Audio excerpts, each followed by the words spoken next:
aquí este espacio, esta sala, e a Claudia Pereira, que é a funcionaria da biblioteca, que me está dando aquí o apoio técnico, que ela está aquí a propósito, fico só para facer esta sesión, e non sei se me está a ouvir, mas desde já agradeço a súa ajuda. Vamos a ver se aparece o PowerPoint. E non queria falar moito para non estar aquí a aborrecer, e se vocês tiverem dúvidas durante a presentación, por favor, levanten a mão, pregunten, non fiquen con dúvidas na cabeza, porque isto é unha conversa voluntaria, somos poucos, poden falar sen medo. Non sei se temos algún problema.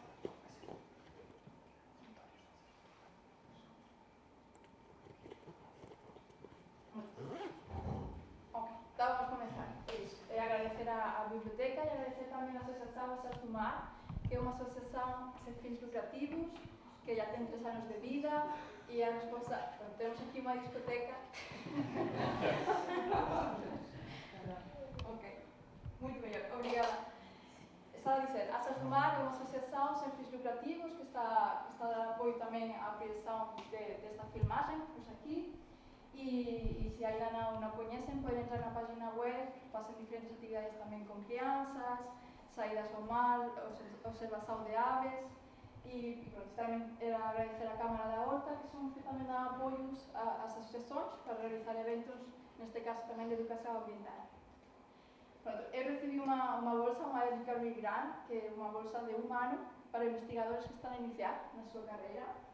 Mas, en verdade, este proxecto ten unha equipa moito grande, como estamos aquí a ver imagens desde os vigilantes da natureza, do Pico, que estiveron sempre tamén a dar apoio no campo, voluntarios tamén de aquí do Fallar, aquí non aparecen todos, mas tamén a Kerstin, que está aquí na sala, que tamén foi unha grande ajuda, a Verónica Neves, que tamén está aquí, o Joan, profesores da universidade, amigos, moitas persoas colaboraron neste proxecto, e desde aquí ya un grande obrigada a todos. Este proxecto, como surgiu, como naceu tudo?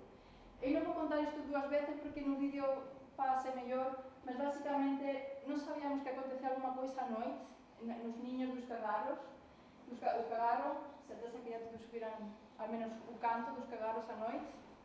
Se eu preguntar como facen os cagarros, alguén sabe responder? Muito bem. Macho ou fêmea? Estou aí muito macho por aí.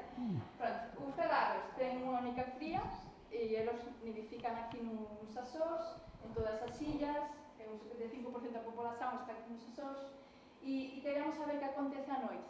Son aves nocturnas e era moito difícil saber que acontece a noite, porque era moito difícil estar nese momento na colonia e observar. Para iso utilizamos unhas cámaras que son infravermellas, colocamos en frente dos niños e activaban cando había algún tipo de movimento. Portanto, o que observamos son os instantes a noite nas colonias, non? Na colonia, a parte dos comportamentos das crías, tamén observamos visitas dos adultos e os animais, neste caso predadores, que tamén, infelizmente, están na colonia. Tenemos aquí as dúas colonias. Primeiro, este proxecto decorre na Illa do Pico.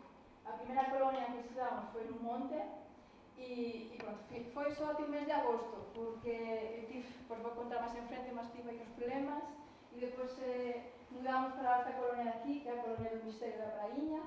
Son, como están a ver, moita vegetación, non é fácil camiñar pola colonia, mas son sitios maravillosos. Este, por caso, o Misterio da Praíña está dentro da Área Natura 2000, unha zona de conservación, e non sei se coñecen o Pico, mas ten moita vegetación endémica tamén vegetación invasora. Eso para mostrar un tipo de colonia, onde se traballa. Só aquí, resumidamente, o ciclo anual do cagarro. O cagarro regresa no final de febreiro, inicio de marzo. O acasalamento en meados de maio, colocan un único ovo. A incubación son os 2 adultos que facen a incubación, van trocando durante 50 a 55 días. Depois, a mitad de julio, eclode o ovo, nace a cría, e na final de outubro, inicio de novembro, que a Campanha, eso se Cagarro, todos coñecemos ya, que a cría va a sair do niño definitivamente. En este proxecto nos focamos aquí, neste período de aquí, que son estas excursións das crías. Portanto, nos colocamos cámaras. Foi aquí, no momento de incubación, até o fin. Foron 4 ou 5 meses no campo, ir constantemente e fixendo os filmares. O objetivo, entón, deste proxecto é saber qual é a data da primeira saída do niño, cando facen estas excursões. Non sabíamos muito ben realmente cando era a data. Quanto é que duran estas excursões? Se eles, por exemplo, eran todas as noites que facían excursões, ou unha vez cando querían. Bueno, eso depois se parte todo no vídeo. Os comportamentos, os comportamentos en este caso das crías, porque os adultos, unha vez que a cría nace, os adultos van fora a se alimentar para traer comida ás crías, mas non están o tempo todo con as crías no niño, ao momento que elas fican sozinhas. E, por último, se había outros animais na colonia, pues vamos a ver a historia de un gato, que neste caso houve un final feliz, mas realmente non é sempre así. Hai un problema grande de predación nas colonias. O traballo, cando vamos ao campo, facemos anillar con unhas anillas metálicas que son colocadas na pata, que iso serve para identificar as crías e no futuro, se já será un adulto, voltar á colonia, porque os cagarros van voltar a se reproducir na mesma colonia onde nasceran. Nós sabemos que esta cría foi anillada nunha data, por unha persoa, nun momento, non? E tamén tiramos medidas biométricas, o peso, e depois as medidas das asas, do tarso, do bico, tudo iso tamén para coñecer o seu crecimento e a súa condición corporal. Neste momento eran 15 cámaras, mas no inicio eu tiña 20 cámaras, aliás, tiña 21, só que tamén había moitos desafíos en este proxecto, non foi tudo maravilloso e fácil. Robaron 6 cámaras, por iso trocamos de colonia, do monte fomos para o ministerio, porque cando recibí aquela chamada que tiñan robado cámaras, para mí foi un desastre, tive moito medo e preferi trocar de colonia. E foron moitos vídeos analizados, un por un, vos ten que imaginar, de 16 crías, todos os días, todas as filmagens, vistas segundo a segundo, analizando os comportamentos, foi moito traballo.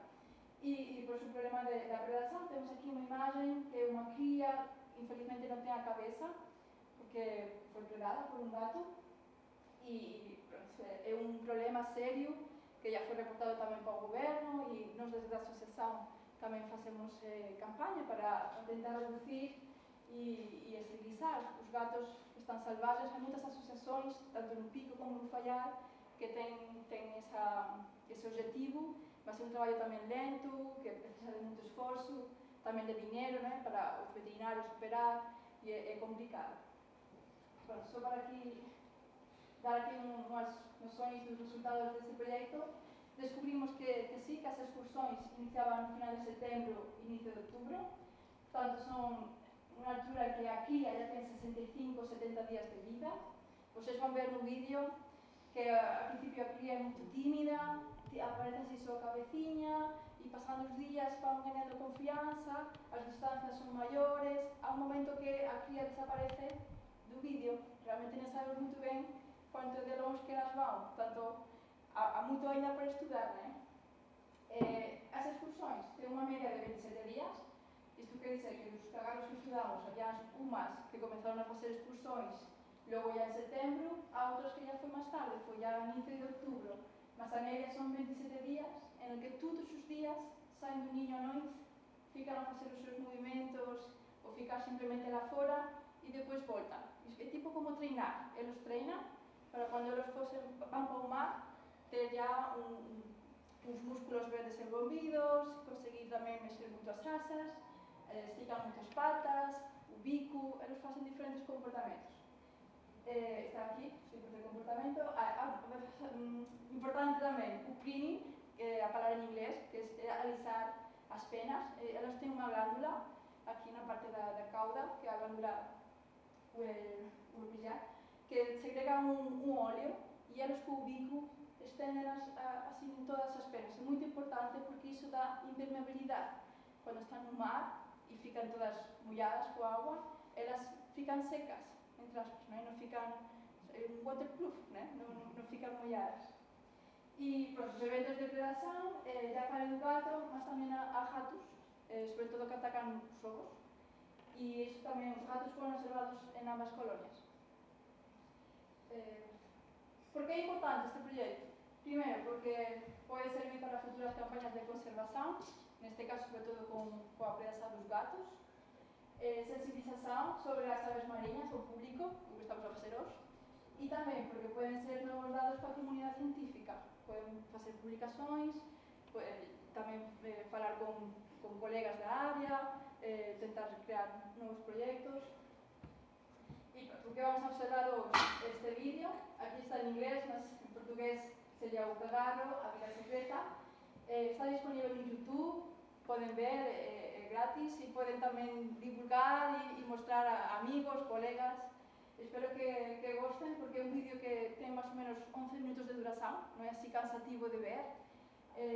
Está con un noso narrador, que é o Gary, que está aquí, que foi fantástico, era a súa colaboración, unha voz maravillosa, e con leyendas en portugués, mas tamén está en español, ya que era española tamén tiña que facer a versión en español, e tamén en inglés. Están as tres versións, están no YouTube.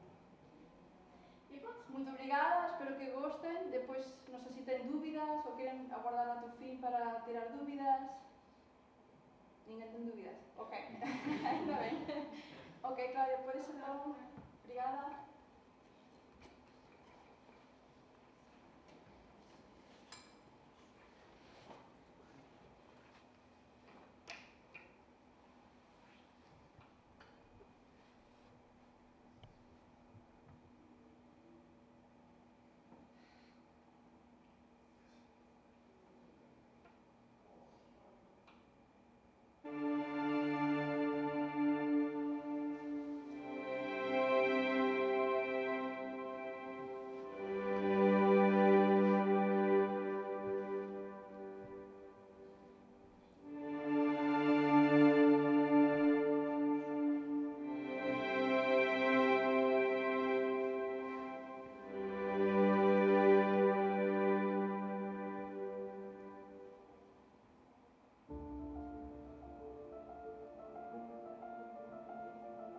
The Corrie shearwater is one of the largest North Atlantic seabirds, with a wingspan of over 1 metre.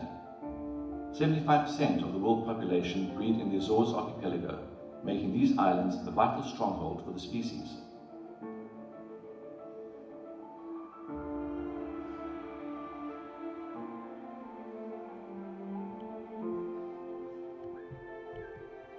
During the summer months, the distinctive raucous calls of the adult birds who return to the nests can be heard from almost anywhere along the coast after sunset.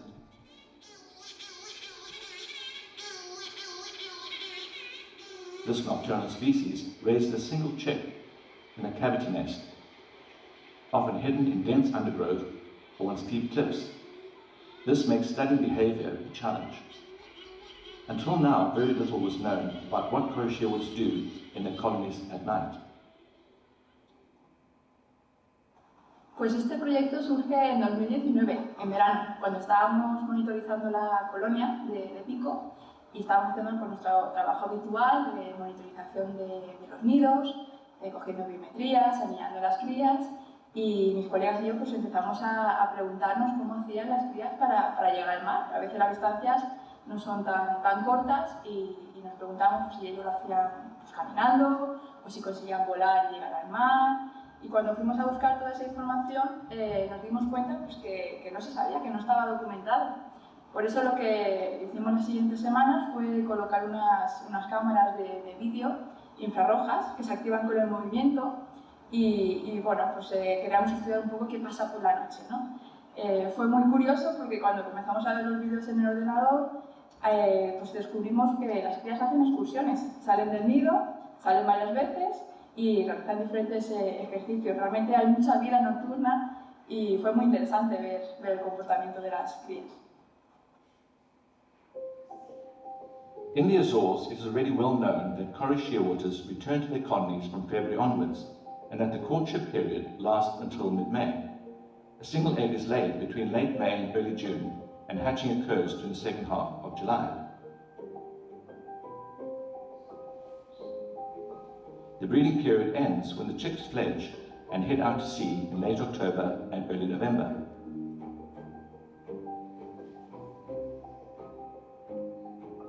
However, so far, the chicks of most species have been poorly studied during these crucial months of development between hatching and fledging. In 2021, Miriam Cuesta was awarded a National Geographic Early Career Grant to study the nocturnal behavior of Cory shearwater chicks. Her goal was to investigate how their activities might relate to body condition at the time of fledging, which in turn may affect survival rates. Working at 2 colonies on Pico Island, Miriam and her small team selected suitable study nests.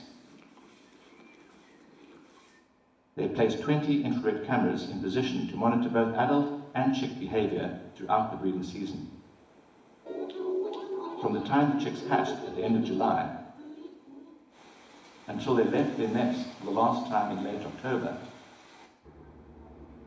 the researchers traveled to Pico 4 or 5 times a week. They downloaded the data from the cameras, measured and weighed the chicks. As far as we know, this is the first time that the nighttime excursions of Cory shearwater chicks have been scientifically studied. 21 field trips were made between June and November. In total, 352 hours of video were analysed second by second to reveal exciting new data about the duration of the chicks' excursions and what type of nocturnal activities they engaged in. The first excursion out of the nest occurred when the chicks were 65 to 70 days old. At first, the chicks were uncertain, stopping at the entrance or making short trips outside. But they gained confidence as the days went by, and in the final nights before leaving their nest to go to sea, some chicks spent more than 11 hours outside. The nocturnal excursions continued over an average period of 27 days. The chicks always returned to the nest before sunrise, which at this time of year occurs around 7:30 a.m. In total, each chick made about 50 excursions because they often made more than one trip out of the nest in a single night. The chicks engaged in numerous different behaviors while outside the nest. The majority of the birds' activities appear to be linked to preparing themselves for flying and for their life at sea. For example, wing and leg stretches, vigorous wing flapping, walking,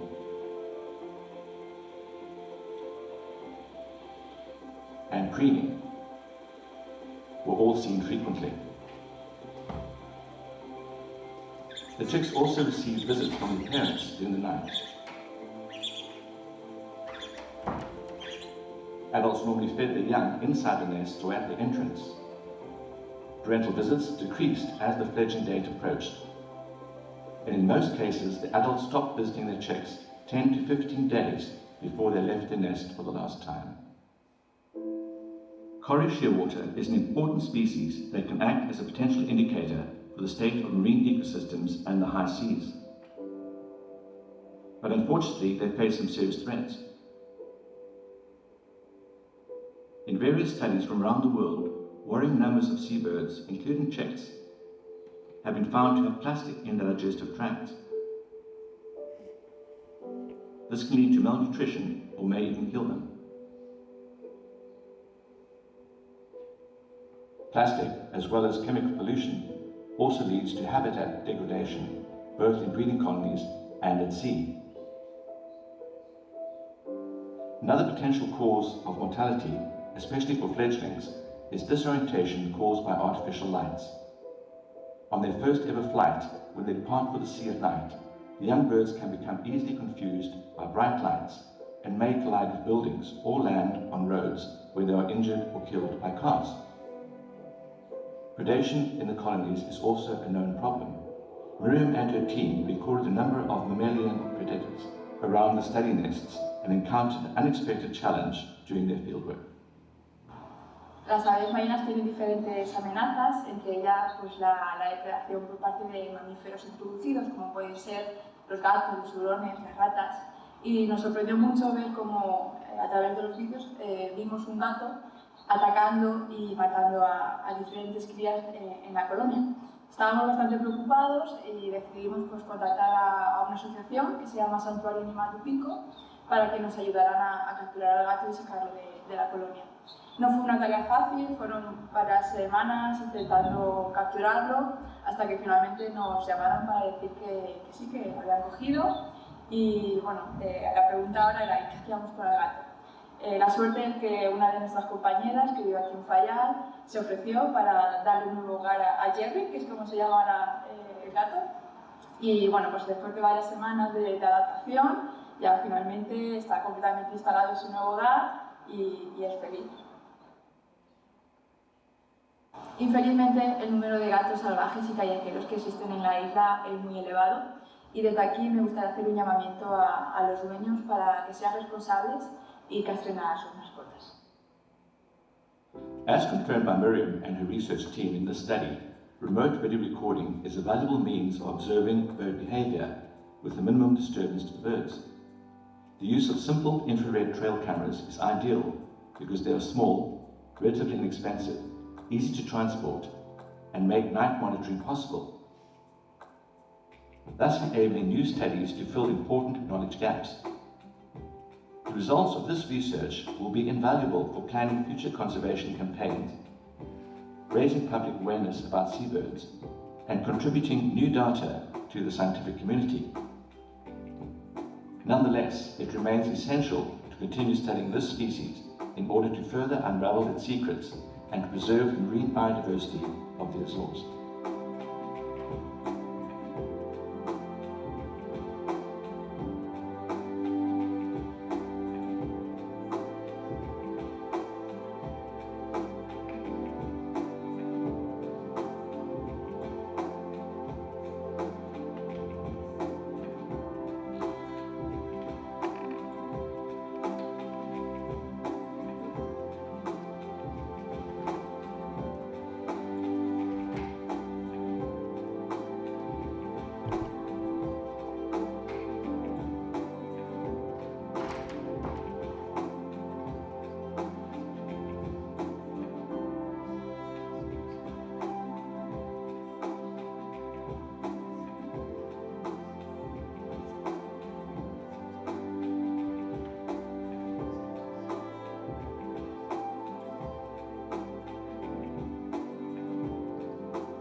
Para doações, vocês podem deixar algum donativo e levar para casa.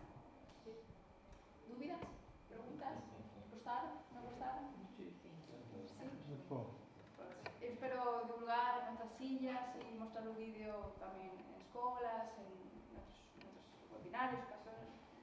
Divulgar es importante y pronto agradecer más una vez a todos los presentes por estar aquí y también quería dar los parabéns ao Rubén por realizar os vídeos, que foi de grande ayuda, e a todos os que colaboraran neste proxecto, que sen eles tiña sido imposible.